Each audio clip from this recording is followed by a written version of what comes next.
আসসালামু আলাইকুম, আমি শাহরিয়ার সাজিদ। আজকে আপনাদেরকে এরকম ক্রিস্পি লোডেড চিকেন বার্গার বানানো শেখাবো। আর এটা হলো আমার বানানো বেস্ট হোমমেড চিকেন বার্গার, আলহামদুলিল্লাহ। এখানে বার্গারটা বানানো এতটা ইজি যে আপনারা যে কোনো সময় বাসায় এই বার্গারটা বানিয়ে খেতে পারবেন ইনশাআল্লাহ। ফার্স্টে একটা চিকেন পেটি নিয়ে ওটাকে হালকা করে চেপে দিবেন। এরপরে পেটিটাতে কয়েকটা কাট দিয়ে দিবেন।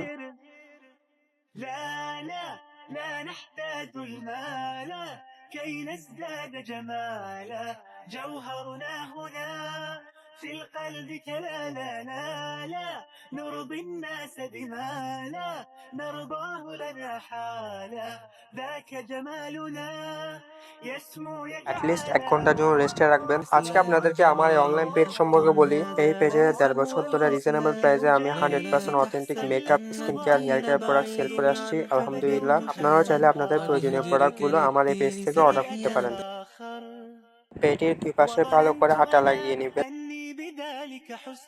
এরপরে নর্মাল পানিতে চুবিয়ে সাথে সাথে তুলে নেবেন। তারপর আবার ভালো করে আটা লাগিয়ে নেবেন। এখন পেঁয়াজ আর সসেস কেটে নিব।